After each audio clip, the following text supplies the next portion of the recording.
So I will do the introduction. It is a pleasure to introduce you to Professor Bérenger Dubrul. She's a CNRS scientist at Saclay, at Paris-Saclay. She's currently director of the Le Houche Physics School, where she's now sitting at, and I don't know if you could see before the nice Mont Blanc in her back. And she obtained her PhD in astrophysics in the 90s, working with Professor San and Uriel Frisch, and she's a well-established known specialist on turbulence, publishing more than 150 papers in high-impact journals. She did a lot of work in applications to astro and geophysical flows using everything, theoretical, numerical, and experimental approach.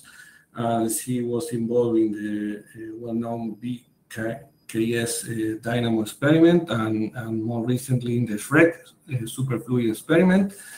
And she is going to talk today about turbulence, of course, and energy cascades, and something very interesting, which is going beyond Kolmogorov, where she published recently a very interesting paper in CFM. So, and about the organization of the talk, and now Bérenger will perform her talk, and you can put questions in the chat, and so after that we will allow you to ask the questions in the order in which you put in the chat.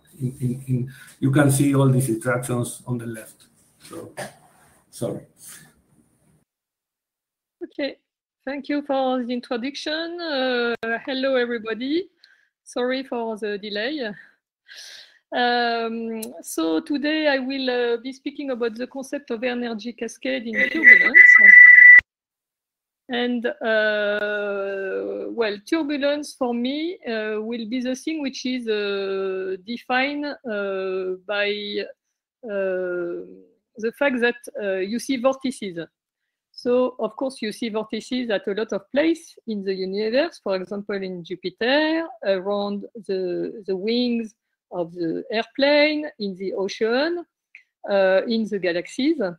And it is believed that all these flows can be described by one single equation that you probably all know, which are the Navier-Stokes equation, which I recorded here. And in this equation, which is the equation for the velocity, you have two important terms. The first term is the nonlinear terms, which brings chaos, noise, nonlinearities. And then you have the dissipative term here with the viscosity in front of it, which brings more order or which dissipate energy. And as you know, there is an important control parameter, which is the Reynolds number, which is just the ratio, the dimensional ratio between these two quantities, and which is a product of the length times the velocity divided by the viscosity.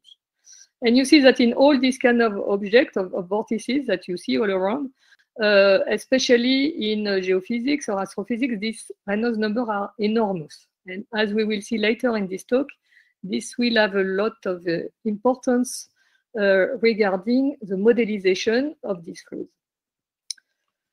Okay, so what I told you is that turbulence is about vortices.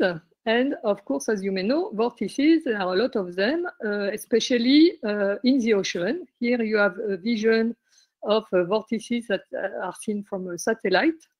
And what you notice is that there are more vortices near coast, probably because they are created here. And what you see also is that there are all sorts of vortices, big ones, especially around here in the Gulf of Mexico, or here on this kind of stream. But there are more smaller ones, which are all around the place. It is the same thing in the atmosphere. Here you can see, it's also satellite data, you can see vortices thanks to clouds. And you see also that there are big vortices, especially on the North Pole here, but they sort of become also smaller at other locations. So also you have a lot of hierarchy of vortices. And to study these vortices, it's not very easy to remain on Earth, in the ocean or in the atmosphere. Very often, it's easier to go on the lab, because on the lab, you can create a turbulent experiment and you can monitor the condition, repeat the things many times, do statistics. So it's very frequent in turbulence to use observation from the lab. And the observation I will show you in this talk are drawn from this experiment, which is called a von Karman experiment. So you see here, it's a cylinder. You don't see it very well, but it's a transparent cylinder filled with some liquid, and which is put into motion by two counter-rotating impellers. Here, one at the bottom, one at the top. And so if you counter-rotate them, then you create a strong shear, because one part of the liquid will be rotating with the upper propeller, the other one will be rotating with the rotation of the bottom propeller. It will create a kind of big vortice like you see on the picture on the left. And in the middle, there is a shear layer with very, very strong shear. And so in this setting, you can have very turbulent flow, and very controlled, but in a rather small experiment. And so in this experiment, we want to do observation. And so what do? We fill the liquid with some very little glass particles, round particles, which are a few 10 of microns. We shine them with a laser, as you see on the right. And we take a picture with 4 fast cameras at regular interval. So, the picture, take picture of the little particles, and by taking regular picture, we are able to follow in time and space the little particles. And so if we are able to track them and follow them, we are able to compute the velocity by their displacement in between 2 pictures. And so here is an example of a 2 reconstructed velocity field using this technique. So the first one on the left, you see the little arrows are the velocity field in the plane of the measurement, and the color code the velocity in or out of the cylinder. And here you see when it moves, you see appearance of some swirling motion. So we also see vortices. And on the right, you have more recent measurements that we did recently using really 4D tracking of the particle. These are Lagrangian measurements. And what you see here are the trajectory of the little particles that we are able to follow. So we are able to follow 40,000 particles in a little parallelepiped of 2 centimeter by 2 centimeter by 0.5 centimeter. And here what you see is that is the motion of the little particles colored by their velocity. And you see that there are areas of big velocity here in red or here, and areas of lower velocity. And you see also the kind of a swirling motion that we were observing in the atmosphere. So here it is. We have a very controlled experiment that is able to see vortices. And now, here is the story of these vortices. And the story starts in 1922 by Levi Strauss Richardson, which was a very famous atmospheric scientist, and who already knew about all these vortices. Here is an instantaneous picture of the vortices that we see inside our experiment. And to describe the vortex hierarchy that you could see by eyes, he used a poem by Swift, which is an English writer, and he changed it a little bit to make this sentence. Big wheels have little wheels that feed on their velocity, and little wheels have lesser wheels, and so on to viscosity.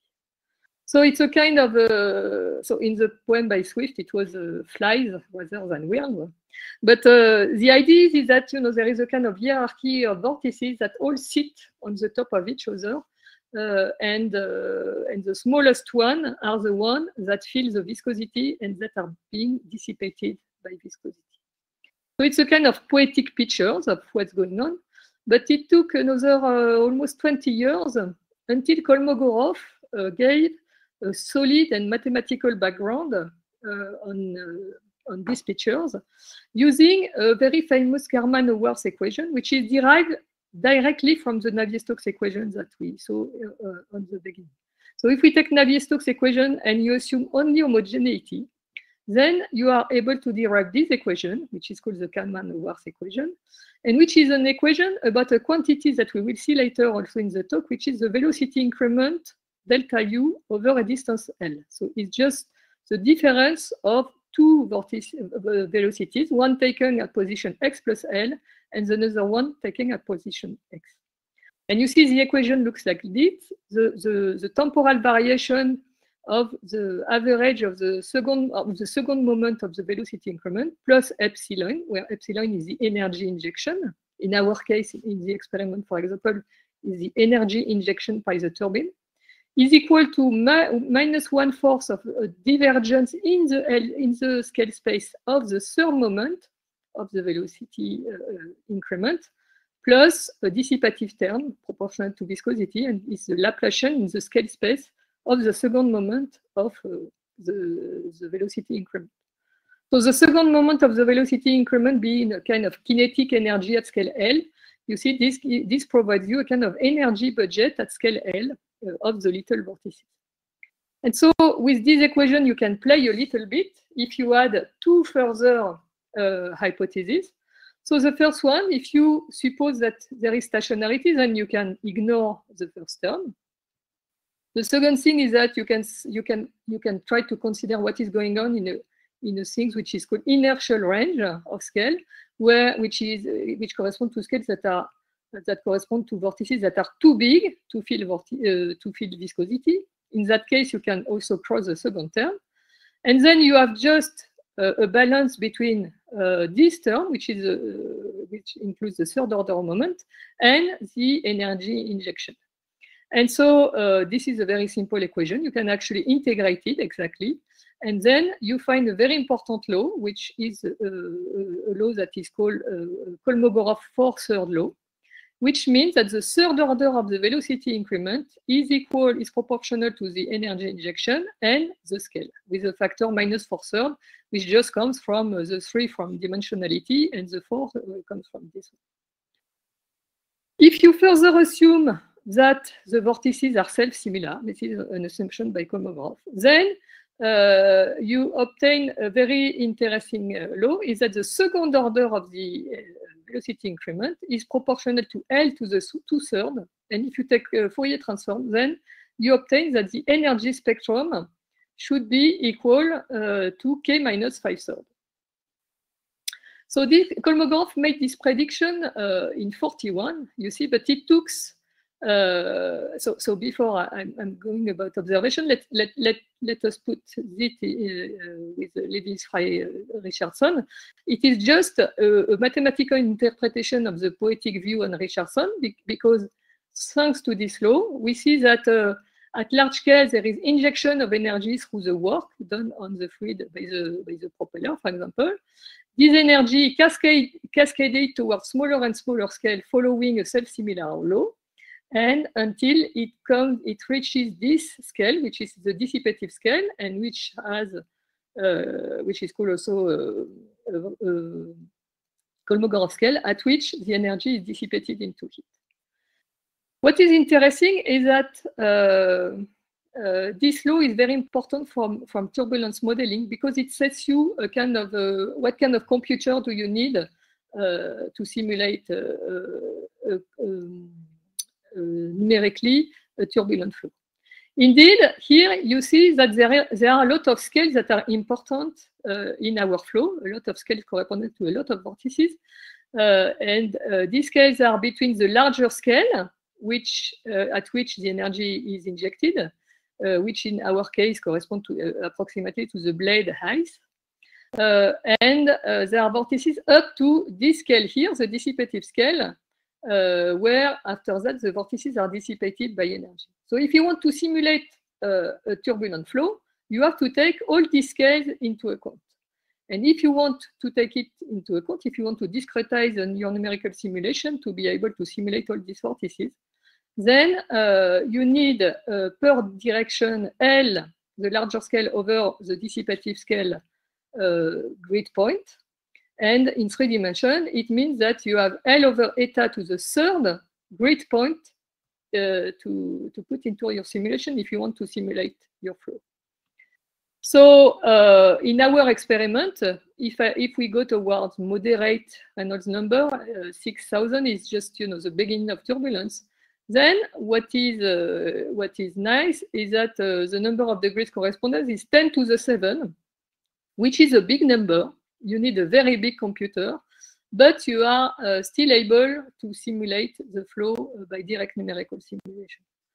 But now, so it's because here you are able to do that because the Reynolds number is quite moderate. But if you want to go to larger Reynolds numbers, then you go into trouble because you can show that the ratio L over eta goes like to the Reynolds to the 3/4. And so the total number of grid points you need to simulate the flow in Kolmogorov picture goes like to the Reynolds to the 9/4. And so the bigger the Reynolds number, the bigger the number of grid points you need to simulate the flow. And so with this moderate Reynolds number in our experiment, we are able to simulate. But if we come back to atmospheric flow or oceanic flow, where if you remember the Reynolds number was 10 to the 12 or 10 to the 21, you see that then you get enormous degrees of freedom and you cannot simulate the flow anymore. So remember all these numbers because it's in the Kolmogorov picture, and I will show you that maybe the situation is even worse than this. But before that, we need to continue a little bit our history to understand. And so we go back in history and we go in 1962, just to tell you that, remember, Kolmogorov predicted the Kolmogorov spectrum in 41, and it took 20 years to really observe this Kolmogorov spectrum. And the first time it was observed, it was the measurements were done on a boat in the Seymour Narrows, which is a kind of place you see in the Canada, in the Narrows between Vancouver and Quadra Island. I put here the map here. And you see indeed, by this measurement on boat, a very beautiful Kolmogorov spectra here, with the Kolmogorov spectra and then a cutoff after the Kolmogorov scale. In our experiment, we are able also to observe the Kolmogorov spectrum. And here on the right, I put you a number of a point, which come from different measurements. So they are measurements taken at the center of our experiment, where the turbulence is homogeneous, isotropic, and even at the border, near the border of the experiment. These are the green and yellow data points. It also works. You see, they all follow here a Kolmogorov spectrum. And what is even nicer is that if you use some universal rescaling, so if you divide the energy spectrum by epsilon to the 2/3 Kolmogorov scale 5/3, and you plot them at a function of k eta, you have a kind of universal law. Because now I can compare even my experimental observation, which are the data points, with the black line, and the black line comes on the left from this. These are data taken from numerical simulation. And numerical simulation, here you have the black line, which is taken at a moderate Reynolds number comparable to our experiment. But in red and in blue, you see simulation taken at even larger Reynolds number. And you see that they all collapse and form a kind of k minus 5/3 with, after some decay, after the viscosity. So once we see this, we see that we can believe that the situation is solved. Kolmogorov has understood everything about turbulence, and we have no more work to do. The turbulence is solved. Unfortunately, as soon as 1949, there was an objection by Batchelor. And the objection came by this observation, is that he says that, okay, maybe there is a Kolmogorov spectrum, and even at the time when Batchelor was making his objection, the spectrum was not even measured, but he says there might be a Kolmogorov spectrum, but the turbulence cannot be as simple as Kolmogorov hypothesis. It cannot be self-similar. If not, I could not observe this observation. And what was the observation from Batchelor? He computed this kind of ratio. You take the velocity derivative at the point x, so the nth order of the velocity at point x, and you take the fourth order moment and you divide it by the second order moment to the power 2. If the turbulence is self-similar, you see that dimensionally, here you have 4, here you have 2 and 2. It should be something constant, and it should be something which is independent on the Reynolds number. This is a natural consequence of Kolmogorov theory. And here are the data points that are taken by Batchelor. So here you have for different n, so n equal 1, 2, 3, and different curves are for different Reynolds number. So for n equal 1, you can say, okay, there is a weak dependence of Reynolds, but maybe it's due to experimental error. But if you go to n equals 3, you see that the point clearly do not collapse. And that depending on the Reynolds number, this ratio increases with Reynolds number. And according to Batchelor, this came for 4 important and visionary concepts that he drew for this kind of measurement. Here you see they are very poor measurement. It's a signal that you obtain for an oscilloscope at different frequencies. And just from this measurement, you see that if he was a very good theoretist, he says that this dependence on Reynolds number is because vorticity, the velocity derivative, correspond to some vortices whose energy is very unevenly distributed in space, so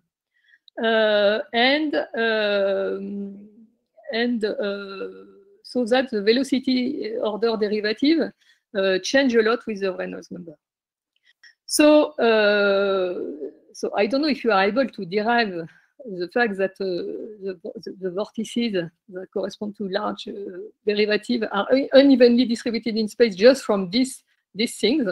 But fortunately, we now have a better view to understand what Batchelor was saying.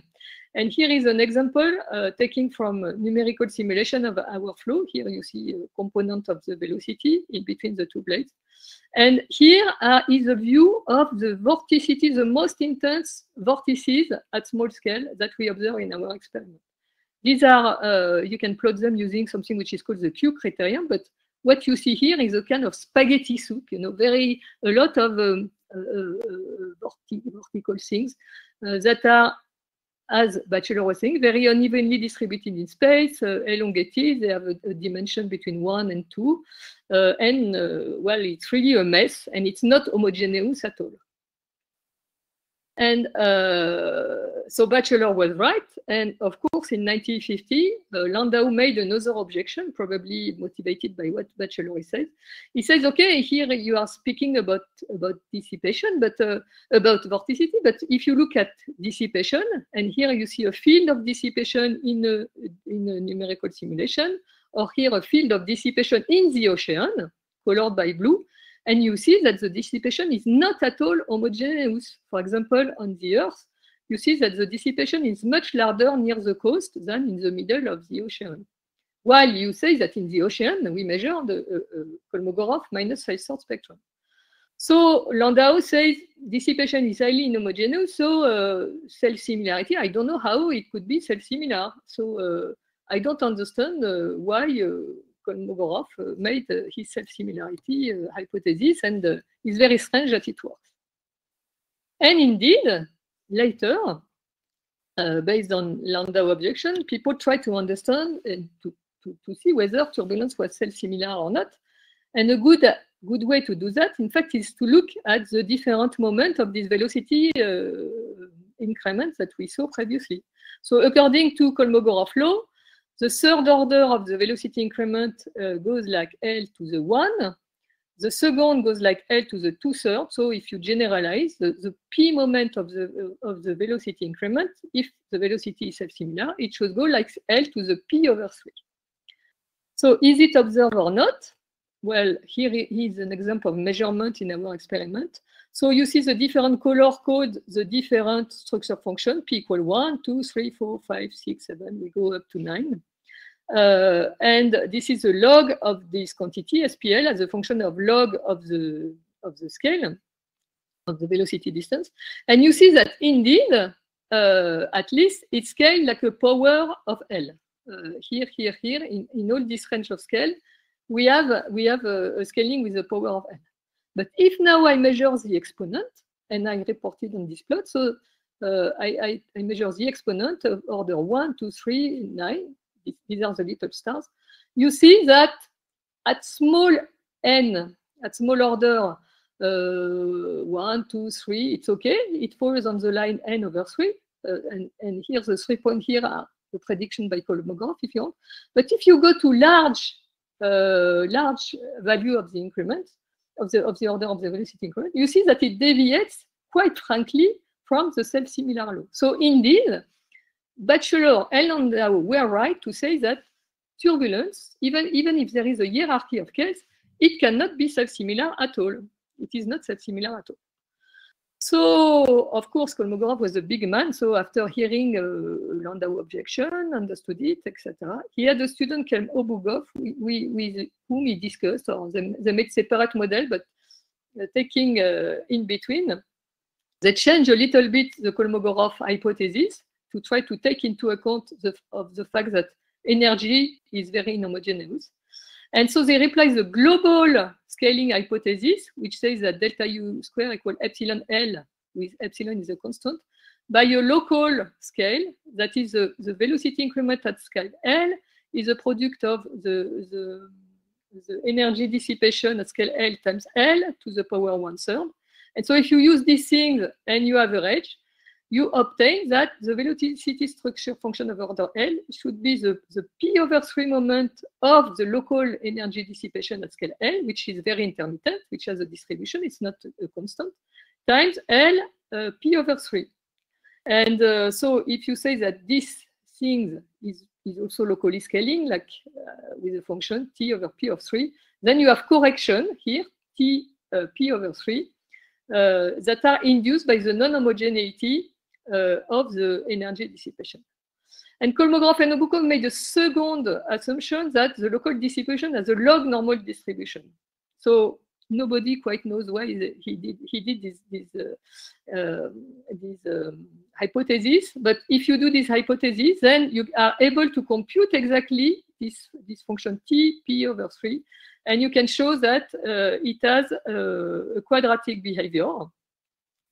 And in our experiment, which we tried to check whether the local dissipation had a log normal dissipation. And here is a PDF of the log of the local dissipation in our experiment. And you see here is the prediction, the black curve, what it would be if it was log normal. Indeed, at different scale, it is close to a log normal. You can do several checks, but you can also check here. You can look at the function T, which corresponds to the scaling behavior of the energy dissipation. And if it's log normal, it should be quadratic, you know, like this dashed black and green line. And you see that indeed it goes through our data point. We can indeed model the deviation from Kolmogorov by a quadratic law for the different order we measure. So this explanation is nice, but if you are a student, I mean, at least when I was a student, I ask myself 3 questions. The first one is, why is the local dissipation log normal? Kolmogorov take it out of the blue. Nobody is explaining me why. Why does the local scaling of Kolmogorov work? And can we explain it by Navier-Stokes equation, like Kolmogorov did it in 41? Because in all I've told you right now, I didn't see any reference to Navier-Stokes equation. It was just out of the book. So this is what I will do in the rest of my talk. So first, to show you how it works, let's start by the local scaling hypothesis. And for this, I have to go to the work of Giorgio Parisi, the Nobel Prize winner of this year. And this work was based on a scaling symmetry of implicit Navier-Stokes equation, which is the following. If you take time, space, and velocity, and we rescale them for arbitrary lambda in h by lambda 1 minus h, lambda for x, and lambda to the h, then the equations in the implicit limit are invariant. And so it means that U could be locally self-similar with any exponent, not only 1/3, but any h that you can think of. And so this is the first thing. There is not only 1/3. There are a lot of different scaling values that could be possible for you. And moreover, Parisi and Frisch postulate that, in fact, there is a sort of Russian doll picture of turbulence, is that they could be locally, for example, you know, around this blue point, then you can have locally a scaling of 0.2, and then around this red things, you could have locally a scaling exponent 1/3, etc. You see, you could have little spot of different scaling exponent. And if you say that this local spot of scaling behavior have a fractal dimension, a fractal codimension C of H, then you can show that the scaling exponent of the velocity increment should have this behavior. It would be the minimum over H of NH plus C of H. And so all the behavior of the intermittency is encoded in C of H, which is called the multifractal spectrum. In other words, if you know how to model C of H, then you have basically solved the problem of intermittency of turbulence. And so for the moment, there are no theories about C of H, but there are measurements. And what we observe is that it's a kind of parabole. It's something which can be fitted by a parabole, and with a minimum which is near 1/3. So 1/3, you know, it's the Kolmogorov exponent, and it shows that H equal 1/3 or something close to it is the most probable exponent in the turbulence. So in other words, there can be many different scaling exponents, but the most probable is near 1/3, which may explain why Kolmogorov was wrong. So I didn't solve the problem. I just understood why Kolmogorov spectrum work, but then I have introduced another question: is why is the exponent 1/3 so special? And I still did not answer to the question: why is the local dissipation log normal, and why does the local scaling work? And we didn't quite explain it by Navier-Stokes equation. I use the symmetry of the Navier-Stokes equation, but I didn't quite explain the intermittency from the Navier-Stokes equation. So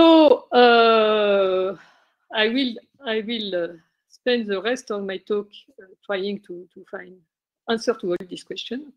And for this, I will start from a very important observation of turbulent flow, which is about energy dissipation. As you see in all these arguments, energy dissipation is crucial, the fact that it's non-homogeneous, etc. But there is another property that I did not talk about, is that in all turbulent flow, there is a zeroth law of turbulence, which is the epsilon as a function of Reynolds. For large enough Reynolds number, it saturates to a constant. And here you see a lot of measurement taking in our experiment. And you see that past a Reynolds of the order of 10 to the 4th, all measurements collapse on a constant. And so this is important because the dissipation is a product of nu times the average of the velocity gradient to the square. And you can show that also it's nu times the average of the vorticity square.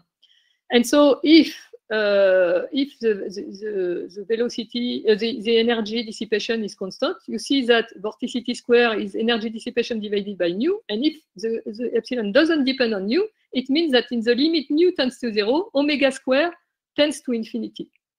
And if omega square tends to infinity, it means there is exactly one point in my fluid where the vorticity is infinite, or where the gradients are infinite. So it means that there is a blow-up somewhere, and that the velocity field is very, very irregular. And so I need to take precaution while taking derivatives.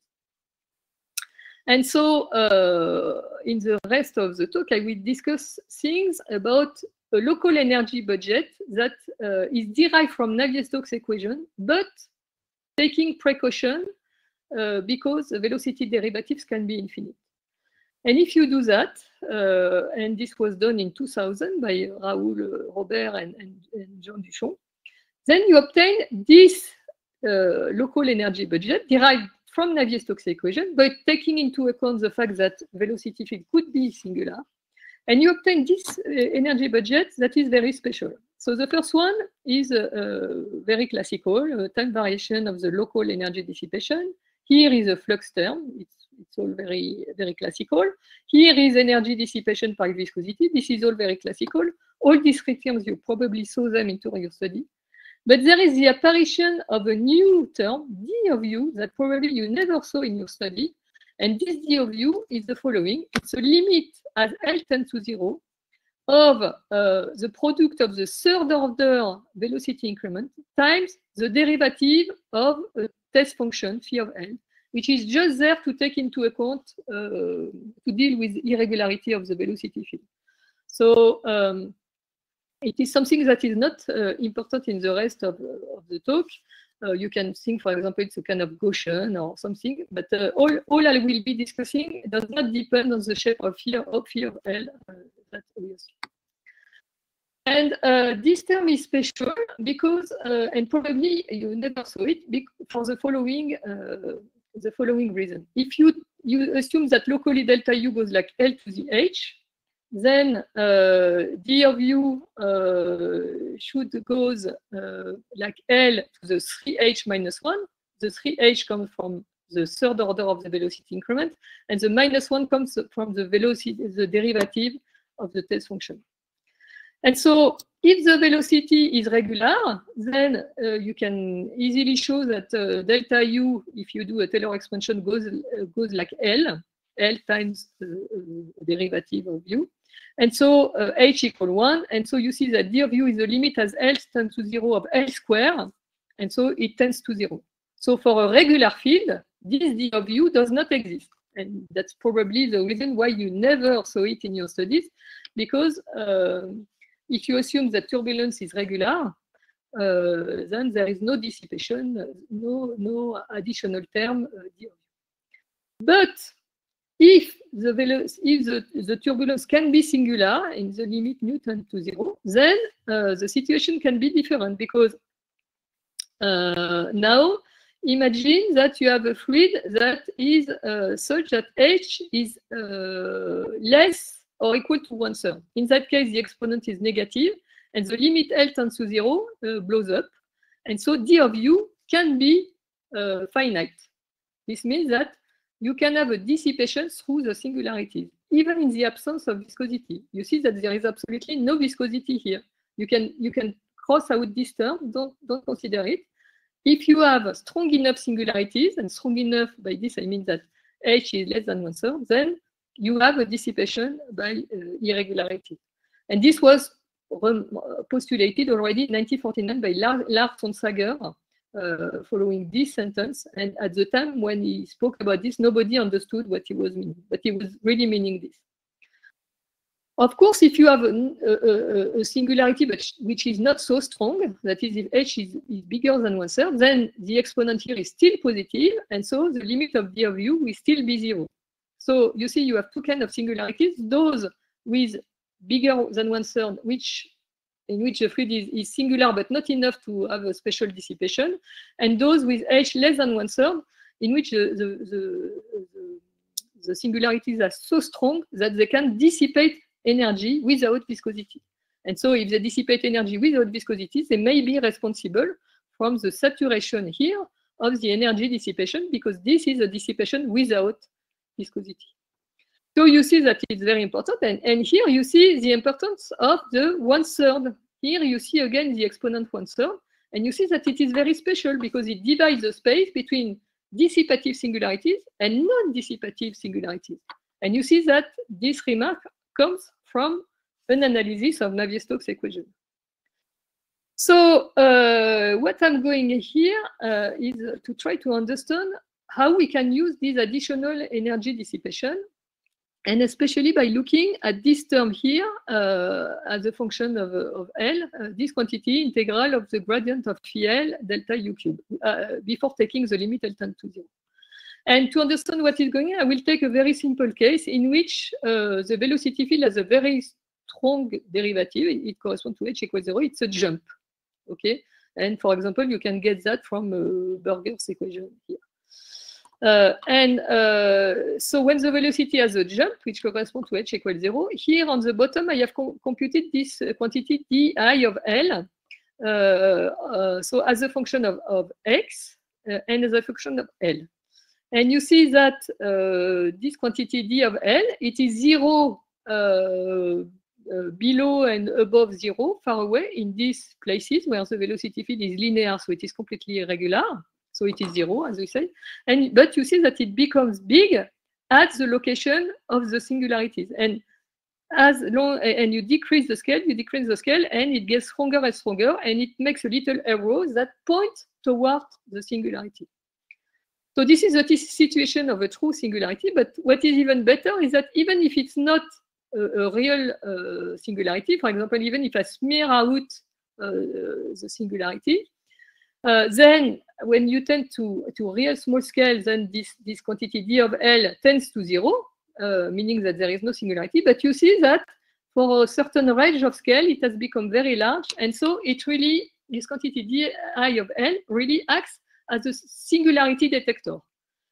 I compute this term as a function of scale, I decrease the scale, and if I see that it points towards some point, I'm sure that at this point there's something interesting and the fluid is very irregular. So we have used this idea to try to see in our experiment what are these very irregular points where this quantity DIL, which is a kind of regularity indicator, becomes very large. So here, for example, you see a measurement of velocity as a function of scale in our experiment, and here is a DI as a function of x and z and as a function of scale. And you see that exactly like in the case of a true singularity for burgers. Well, we have two different things. Here on the left, you have a quasi-singularity. That is, the detector is big, but then it tends to 0. So this point here is a quasi-singularity. But this point here, we have decreased L, and it's still big, and so it might be a true singularity. And what we have done is that we have tried to track the areas where this detector was very big. And what we have observed is that at all the locations where this singularity detector was very big, in location like this, we would always observe big vorticity region. For example, here, the intersection of the lines is the location where this velocity detector is very big, and you see a big vorticity filament. And here, near the location where the singularity detector is very big, you see a vorticity sheet. So what we have tried to do is that can we make a sort of most probable event? What kind of typical event does it correspond to? So we have taken all locations where this detector was very big, and we have made some average. And here is the typical average that we observe, so lots of statistics. And what we observe is that indeed, if you look at the entropy, it's a vorticity filament, you see. There is a very big. If you look from the top, the velocity, you see that it's a vortex. The velocity circles around the filament of vorticity. And moreover, in fact, it's like a Burger's vortex. So here you have a comparison. The blue points are the profile, velocity profile, starting from the center of this filament. And the black line is a model, which is called a vortex Burgers. And you see that it fits exactly. So this is if you look in this direction, but if now you look at the other transfer direction, where there are this sort of a big ear, well, you see deviation from the Burger vortex. So it's a vortex Burgers. And there are these strange little ears on both sides. So we wonder why are there these strange objects? What do they correspond to? Why is our Burger's vortex not completely similar? And so for this, we made movies about.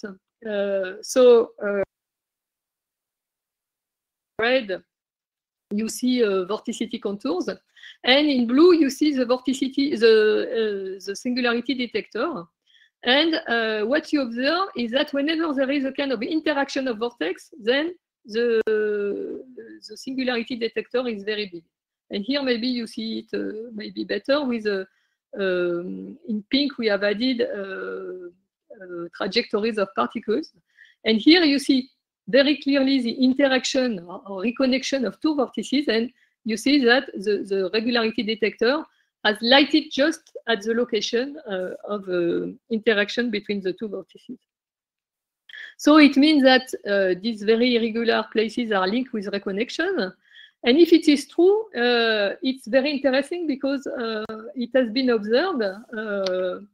So, for example, very recently in another beautiful experiment, that very often the interaction of two vorticity structures are linked with a cascade mechanism. So, for example, here you see one vortex which destabilize, interact with another vortex, and then you see creation of a secondary filament, and then tertiary filament, and then they interact together and get smaller and smaller filament. And in the end, if you look at locally at the energy spectrum as a function of K, you see that at the time of reconnection, you see building of a -5/3 law. So it means that it's very nice. We have singularities through reconnection of vorticity, and it is linked with the Kolmogorov spectrum.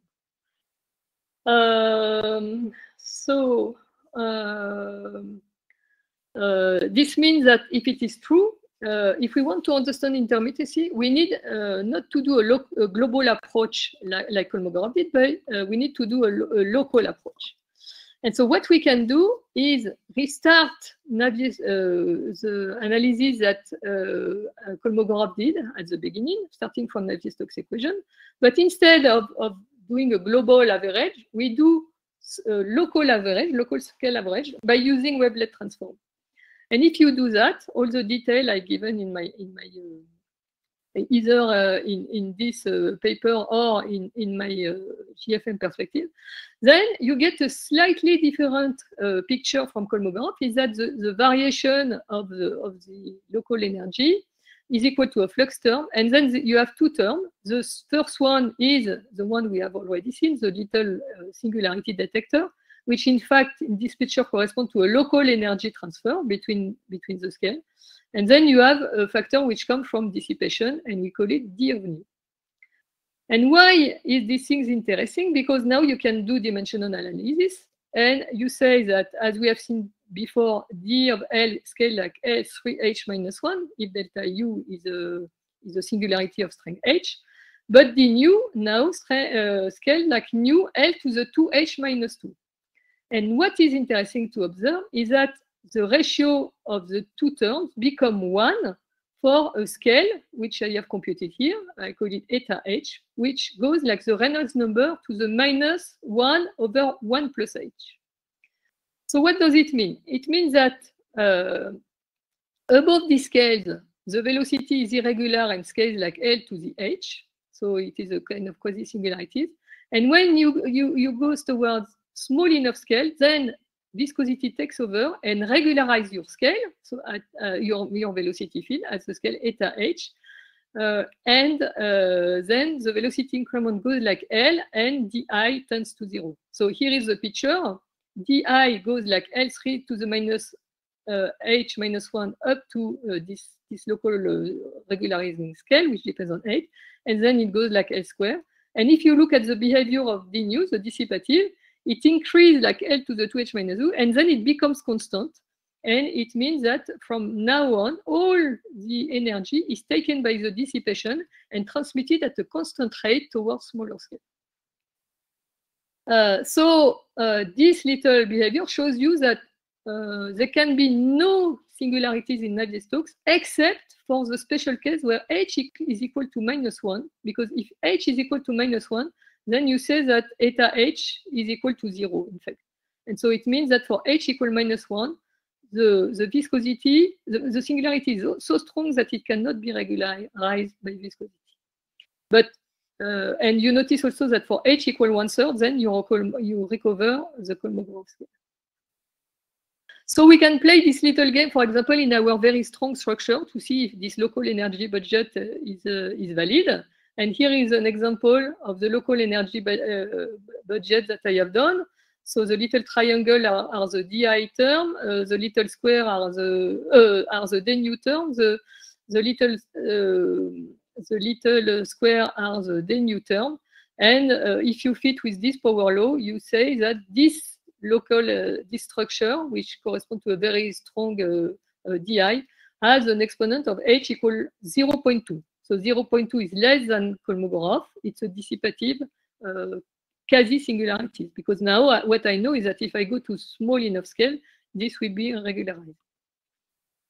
What is that's what I'm saying is correspond to this part of the Kolmogorov spectrum. And what is very nice, you can also play a game. That is, you can say, so now if I remove all this location where the DI is very large, all these quasi-singularities, do I get back the Kolmogorov picture? Yes, indeed, this is something what we do. Here you have the scaling exponent when you consider all the fluid, and in yellow, you have the scaling exponent when you have removed all this region. I have removed all this, all the left part of the silvage. And indeed, you see that now the scaling exponent corresponds exactly to the Kolmogorov self-similar law P over 1. So the message here is that we have understood what causes the deviation from 1/3 is this part where the local energy dissipation is very strong, and which correspond to quasi-singularities with exponent less than 1/3. But if you remove this part, all this part of the multifractal spectrum, then you have a Kolmogorov picture. So we have answer to almost all our questions. Why does the local scaling work? Can we explain it by Navier-Stokes like Kolmogorov? Why is exponent 1/3 not so special? Before concluding, I want to answer to the question, why is the local dissipation log normal? Well, why it is log normal? It's just connected to this behavior of C of H. As you say, C of H can be roughly around around the quantity H equal 1/3 can be fitted by a parabole. And this is a general property of any function near its minimum. Near its minimum, a function can always be fitted by a parabola. And you can check using this quantity that if C of H is parabolic, then turbulence is log normal. So it is nothing special. It's just probably the fact that we don't have enough signal, and the singularity is too rare to try to test what is going on in that area here for very small h.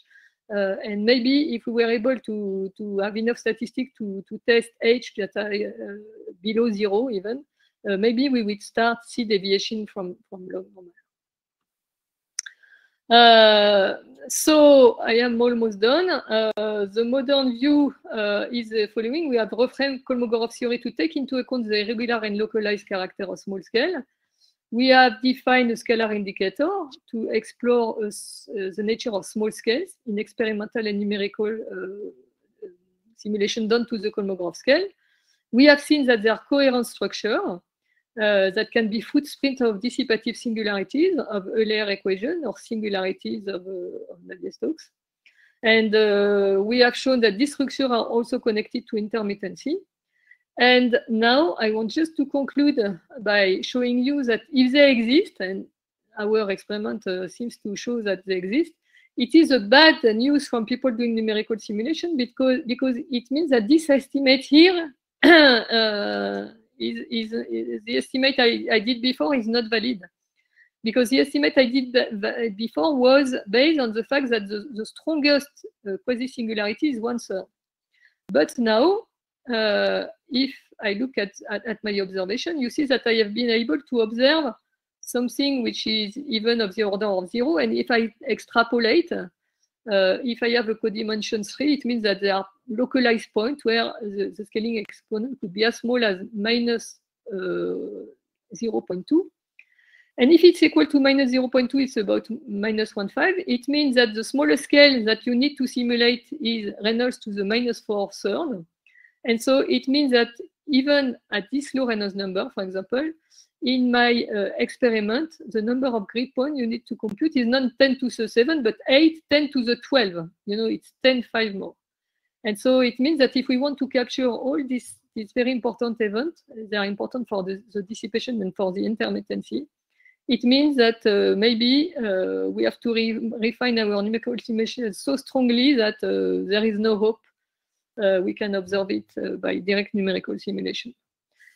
So clearly we have a problem, and this is where we are right now. And I stop here to take your question on this rather bad news about numerical simulation.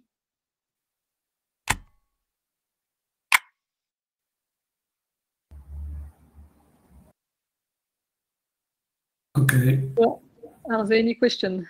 Yes. So you can start putting questions on the chat. Don't be shy.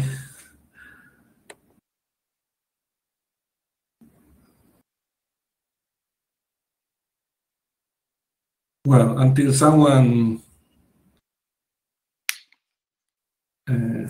asks you a question, Berencher, well, I was going to ask you about something that you answered actually at the end, which is how this inertial dissipation is actually also present in DNS. Is that right? I mean, what you show were experiments showing that quantity measured, but yes, I understand yes. In fact, they are present of DNS, but provided you have enough resolution. Because if you stop your numerical simulation at Kmax eta equal 1, as usually everybody does, it means that you cannot observe this very singular event with H less than 1/3. You will observe them, but very coarse grain. You will not see them as strong as they should be. And this explains why maybe you've heard of this very beautiful numerical simulation by P.K. Young and his team. And they observe that when they go from Kmax eta equal 1 to Kmax eta equal 10, then they are able to observe much stronger velocity derivatives than if they stop at Kmax eta equal 1. And it's just because if you increase the depth of your numerical simulation, then you let all these quasi singularity with H equal H less than 1/3, you let them develop and build very strong energy gradient that after you are able to measure. So it's very important for quantities like I don't know, like rain in weather forecast, because it means that locally you will have a very strong energy dissipation, and if you don't have enough resolution, you will just observe a mild dissipation at this location. If you want to observe the true dissipation, you need to increase locally very strongly your resolution. Something in the ocean, if you want to observe, I heard that these local velocity gradients are very important for phytoplankton and food, and I don't know. You may miss a lot of things by not resolving enough your numerical simulation, which is a bad news. Yeah. But this is what it is. It's very interesting. And I guess you can extend this to MHD. Of course. The same idea was extended to MHD by Sébastien Galtier or Greg Eyink, and you have exactly the same idea. So in the solar wind, if you want to be able to observe a good reconnection or good things, then you need to have a very strong resolution. Yeah. Cool. Well. Okay, nobody has question. Either I was very clear, or everybody read my GFM perspective and understood everything. Okay, I mean, if everybody is tired, everybody, and you are shy to asking him a question, you may have my mail, and you can send email to me later with your question, and I will try to answer as good as I can. Yes. Well.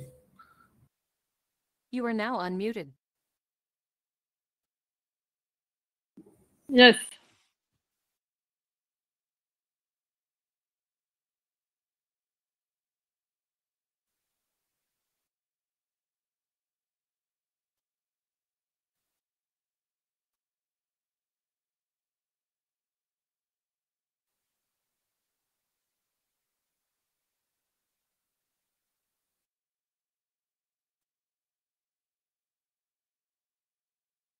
Mhm.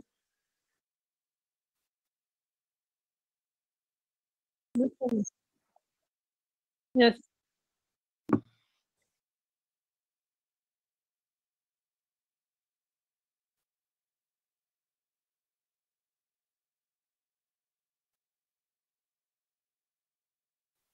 Okay.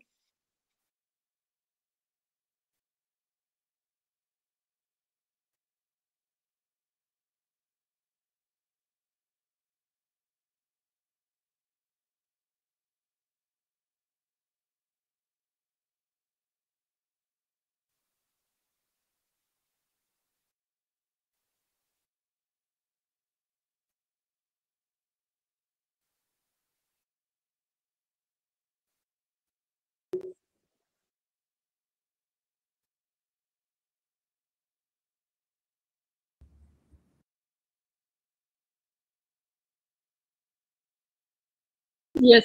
Yes. Yeah. I think it was a difficult talk. I tried to be pedagogical, but maybe it was difficult, and maybe it will take time for the people to have their questions. So, but there is no problem. You can. Yeah, well, I think I think you were very pedagogical, by the way, but maybe it is a difficult topic, that for sure. Yeah. It's very well advanced, too advanced, but it's good for people to listen to that, Yeah. because we don't have that many opportunities. Yeah. Yeah. So thank you, thank you. Okay. No problem. Very nice. And sorry for being late. I don't know what happened. No, that's, Yeah, it was Yes, it's a problem with bad. Blue Button. I think maybe you should next time consider to go. Oh yeah, probably you cannot by university, but maybe you should go by Zoom, or I don't know. There are never any problem with Zoom. Mm. Yeah, yeah.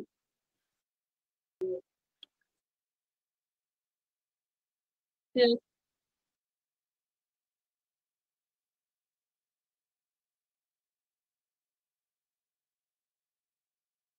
Ah, yes, yes, yes. Yeah. Well, we hope next time we can do this in person, and people is able to Ah, yes, yes, yes, yes. Also, know yes. our country. I don't know if you've been here before in Argentina. I know Mark. I've been here, but it was a long time ago. I was going to a track in Patagonia, and I stayed a little bit to see the Iguazu and things like this. But no, no. Yeah. But you say for ecological reason, I don't travel so much. So Okay. so for me, this format is better, because I don't like to take the plane too often, because it's no good for the greenhouse. Yes, that's Healthcare. also an advantage of Yes. of this. I agree completely. Yeah, yeah. I am kind of like you in that sense, but but I know that people like to travel, and so Yeah. No, so especially it's a very nice place, Argentina. yeah. It was very nice trip I did. Okay. Well, Well, thank you. yeah. Bye everybody, and stay safe. Yes. Yes, you too. Bye bye.